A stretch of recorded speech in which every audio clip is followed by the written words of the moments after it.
Hello students, how are you? Welcome once again in सुंदर sirs classes. तो students चलिए आज का हमारा जो टॉपिक है हमारी सीरीज बेसिक इंग्लिश स्टेप 16 करेंगे आज हम। और आज के इस स्टेप में जो है हम जो हमारी सीरीज चली उसमें हम आज सीखेंगे कि इज़म और वॉज वर्ब का जो प्रेजेंट और पास्ट टेंस की जो हमने शुरू किया था सेंटेंस बनाने, फॉर्मेशन ऑफ सेंटेंसेस, उसी के अंतर्गत आज हम सीखेंगे नेगेटिव और इंट्रोगेटिव सेंटेंस बनाने की। सेंटेंस हमने नेगेटिव और इंट्रोगेटिव कैसे बनाते हैं। पिछली वीडियो में मैंने आपको बताया था कि अफर्मेटिव सेंटेंस यानी सिंपल सेंटेंस हमने कैसे बनाने होते हैं, और उसी कड़ी में आगे आज हम सीखेंगे नेगेटिव और इंट्रोगेटिव सेंटेंस बनाने। तो सबसे पहले आपने देखना है फॉर्मेशन कि जैसे मैंने आपको प्रेजेंट की फॉर्मेशन बताई थी, इसमें हमने सिंपल सेंटेंस की जो मैंने फॉर्मेशन आपको बताई थी प्रेजेंट या पास्ट टेंस की, उसी प्रकार से सबसे पहले आज हम सीखेंगे इसमें कि फॉर्मेशन जो है या फिर स्ट्रक्चर जो है वो क्या होती है। तो लीजिए अपना स्टार्ट कर लेते हैं लेसन आज का।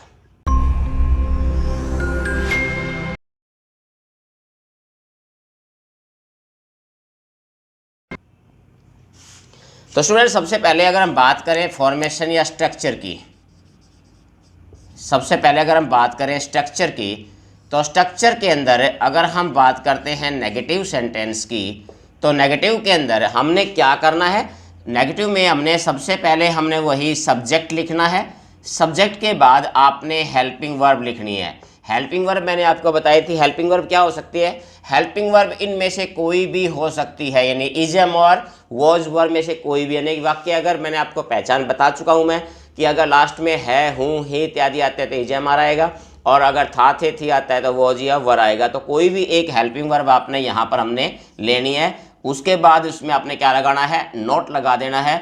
नोट के बाद आपने क्या करना है, ऑब्जेक्ट लगाना है, और उसके बाद अदर वर्ड्स, और कुछ अगर वर्ड्स बच जाते हैं आपके पास जिनको आपको ये नहीं पता कि ये क्या है, उनको आपने सबसे लास्ट में लिख देना है। ये आपका नेगेटिव सेंटेंस कैसे बनेगा, ये सबसे महत्वपूर्ण चीज़ होती है, आपको समझ में आनी चाहिए।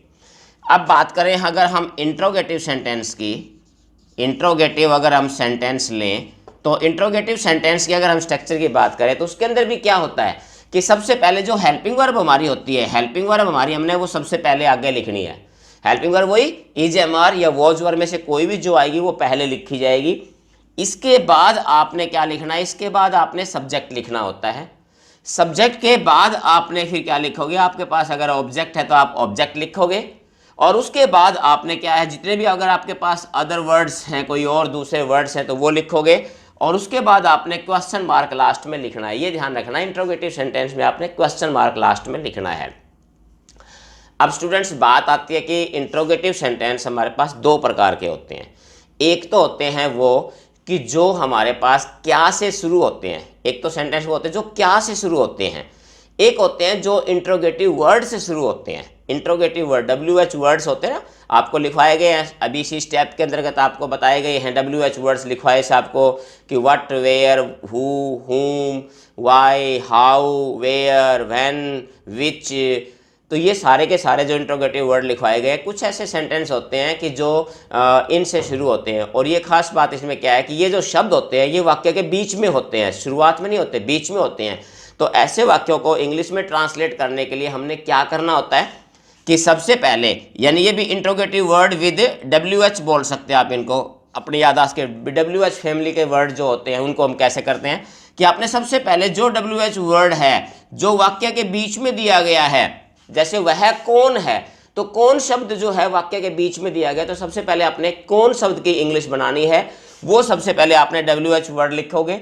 उसके बाद आपने फिर क्या करना है, उसके बाद आपने फिर हमने वही हेल्पिंग वर्ब हमारी लिखनी है। हेल्पिंग वर्ब के बाद फिर आपने क्या करना है, फिर आपने सब्जेक्ट लिखना है। सब्जेक्ट के बाद फिर आपका वही ऑब्जेक्ट आ जाएगा, और ऑब्जेक्ट के बाद में फिर आपका अदर वर्ड्स कोई है तो वो आ जाएगा, और पीछे क्वेश्चन मार्क आएगा। तो ये इंपॉर्टेंट, ये जो स्ट्रक्चर है स्टूडेंट्स, इसको आप अच्छी तरीके से लिख लीजिए, अपने नोटबुक में उतार लो, इसको अच्छी तरीके से इसको दिमाग में बैठानी है। देखिए ये जो स्ट्रक्चर है, अगर ये स्ट्रक्चर आपको सही समझ में आ गई अगर किसी स्टूडेंट को, तो आप कोई भी सेंटेंस बना सकते हैं, किसी भी सेंटेंस को आप फ्रेम कर सकते हैं, चाहे सेंटेंस आपका अफर्मेटिव है, नेगेटिव है, इंट्रोगेटिव है या इंट्रोगेटिव वर्ड्स वाले हैं, किसी प्रकार के सेंटेंस है आप इनको आसानी से बना सकते हैं। तो आपने ये उतार लिया होगा। तो इसको ये स्ट्रक्चर के हिसाब से हम अब इनके एग्जाम्पल देखते हैं कि हमने बनाना कैसे है, वो देखिए एग्जाम्पल इसके कैसे हैं। स्टूडेंट्स ये कुछ एक हमारे जो सेंटेंस आपके हैं एग्जाम्पल के तौर पे, पहला है वह मेरा भाई नहीं है। तो सबसे पहले आपने क्या देखना है, सबसे पहले जो आपने चीज़ देखनी है वो ये देखनी है कि सेंटेंस प्रेजेंट है या फिर पास्ट का है। तो इसको सबसे पहले आपने ये देख लेना है कि ये हमारे पास है पीछे, इसका मतलब ये प्रेजेंट टेंस है।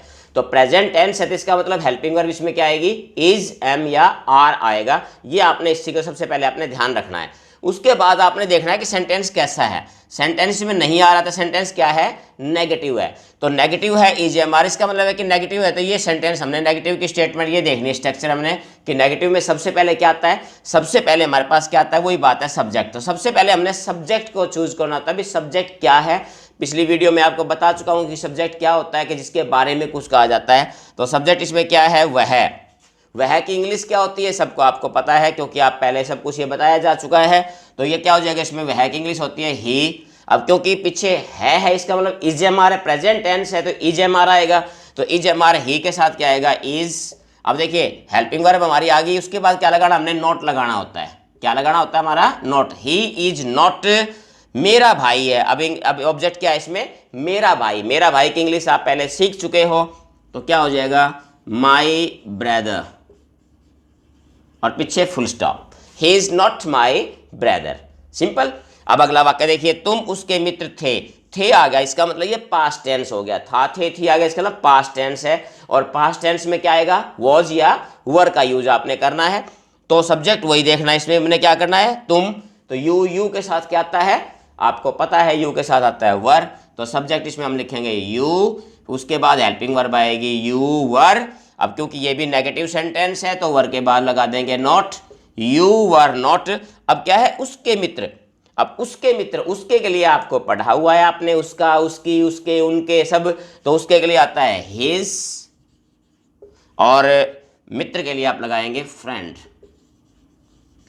You were not his friend, तुम उसके मित्र नहीं थे। तो यहां पर इसका मतलब क्या है, ये आपका सेंटेंस इस प्रकार से आपने बनाना है। अगला एग्जांपल देखिए, क्या दिल्ली दूर है। अब एक चीज को ये ध्यान रखना है कि दोनों ही सेंटेंस ये इंट्रोगेटिव है, तो दोनों में अंतर क्या है, कि दोनों में, एक में इंट्रोगेटिव, देखिए एक में तो क्या से शुरू और एक में इंट्रोगेटिव वर्ड बीच में है। इसी का आपने ध्यान रखना है कि जो सेंटेंस, गौर से सुनना है, जो सेंटेंस क्या से शुरू होते हैं, शुरू में क्या होता है, हिंदी में जिसके शुरू में क्या होता है, वो वाक्य हमेशा हेल्पिंग वर्ब से शुरू होते हैं। किससे होते हैं, वो हेल्पिंग वर्ब से शुरू होते हैं ट्रांसलेट करते समय।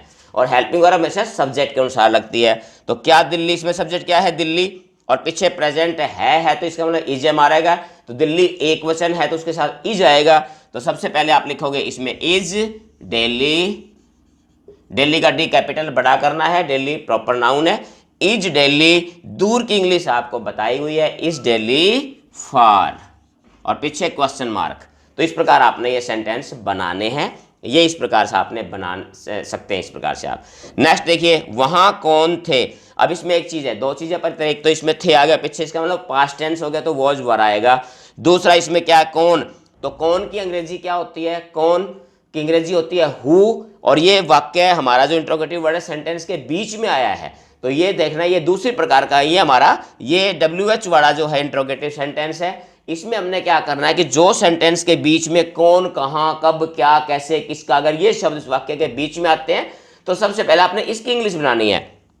तो कौन की इंग्लिश क्या होती है हमारे पास, हु। तो सबसे पहले आपने क्या लिख देंगे, देखिए WH वर्ड लिख दिया हमने, हु। उसके बाद हेल्पिंग वर्ब लगानी है हमने, तो वर आ गया, थे आ गया, तो वॉज या वर में से, तो हु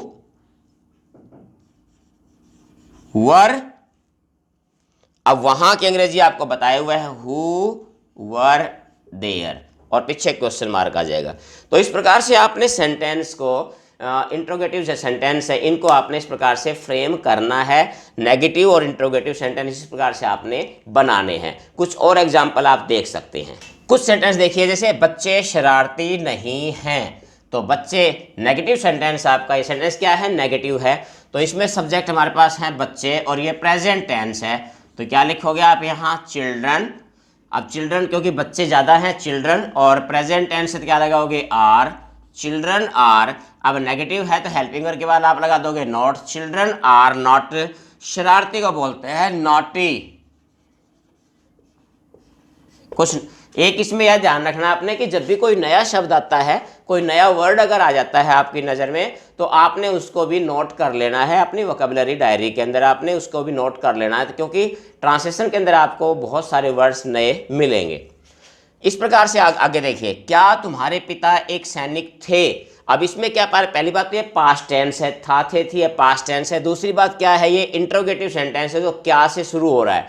तो जो क्या से शुरू होता है वो हमेशा किससे शुरू होगा, वो हेल्पिंग वर्ब से शुरू होगा। और हेल्पिंग वर्ब इसमें वॉज वर्ब है, तो क्या लगेगा इसमें, तुम्हारे पिता। सब्जेक्ट को देख के लगना हमने कि तुम्हारे पिता जो है वो एक ही पिता होता है, सिंगुलर होता है, तो योर फादर, तो इसमें क्या आएगा, वॉज आएगा आपका। तो इसमें पहले आ जाएगा, सबसे पहले क्या आ जाएगा, वॉज योर फादर। अब ये तो देखिए हेल्पिंग वर्ब होगी, ये हमारे पास सब्जेक्ट हो गया। इसके बाद आपने क्या लगाना होता है, ऑब्जेक्ट। क्या थे भाई, एक सैनिक, अ सोल्जर, अ सोल्जर, पीछे question mark. Was your father a soldier. तो इस प्रकार से आपने स्ट्रक्चर के अनुसार, जो स्ट्रक्चर बताइए उसी के अनुसार बनाते जाओ, बहुत ही आसान तरीके से आप बना पाएंगे। तुम कैसे हो। अब इसमें एक देखिए इंट्रोगेटिव सेंटेंस है, लेकिन कैसे वर्ड सेंटेंस के बीच में आ गया, बीच में आ गया, तो इसका मतलब क्या हुआ कि हमने इंग्लिश किसकी, सबसे पहले इसी की इंग्लिश बनानी है, कैसे की इंग्लिश बनानी है। कैसे की इंग्लिश क्या होती है, इसमें हाउ।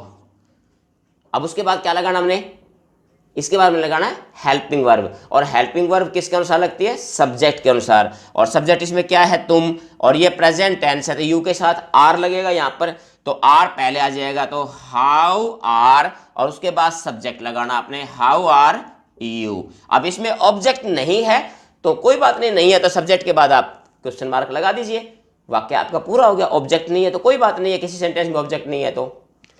आगे वाक्य देखिए, मैं ठीक नहीं हूं।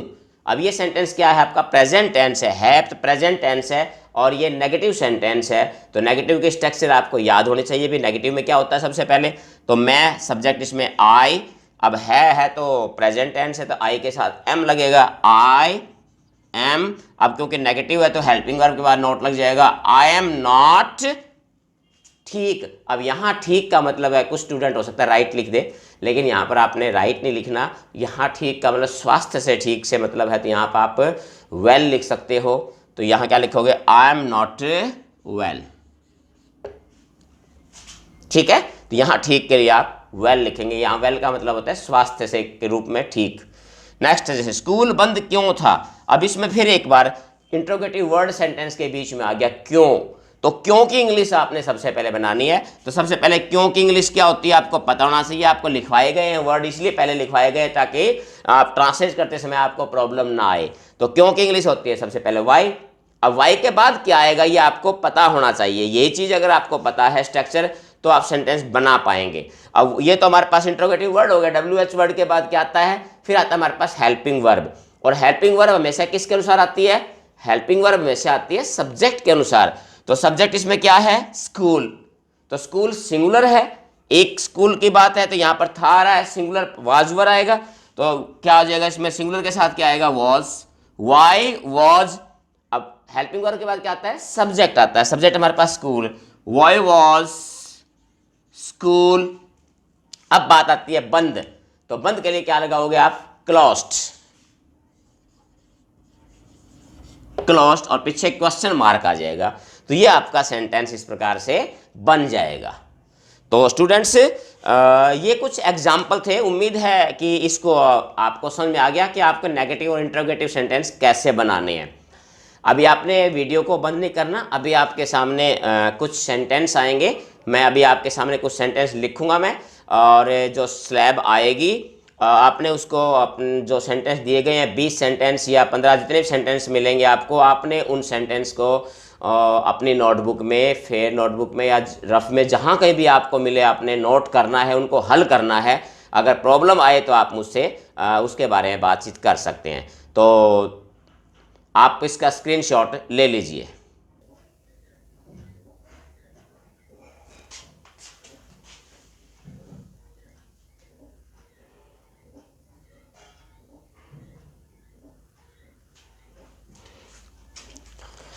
तो स्टूडेंट्स, उम्मीद है आपने इसका स्क्रीनशॉट ले लिया गया होगा और आपने ये जो 20 सेंटेंसेज है आपने ये हल करने हैं।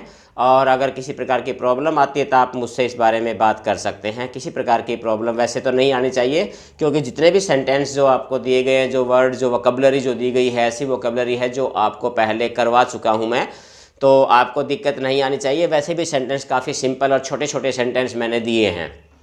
तो स्टूडेंट्स, आज के लिए ये लेसन हमारा इतना ही है। आपने फटाफट जो है इन जितने भी जो सेंटेंस हैं इनको हल करना है और उसके बाद तैयार रहना है एक नेक्स्ट वीडियोज़ के लिए। और नेक्स्ट वीडियो में मैं आपके लिए लेके आऊँगा इसी प्रकार से सेंटेंस फॉर्मेशन की नया स्टेप, जिसमें हम सीखेंगे फ्यूचर टेंस के बारे में। जैसे हमने अभी तक प्रेजेंट और पास्ट सीखा, इसी प्रकार से हम नेक्स्ट वीडियो में करेंगे हम छोटे छोटे सेंटेंसेज फ्यूचर टेंस से रिलेटेड। तो स्टूडेंट्स, उम्मीद है ये लेसन आप अच्छी तरीके से कर पाएंगे और ये जो हमारी सीरीज़ है उसी सीरीज़ को कंटिन्यू चलाते हुए आप लगातार आप मेरे साथ इसी प्रकार से बने रहेंगे। तो that's all from now. Have a nice day. Thank you.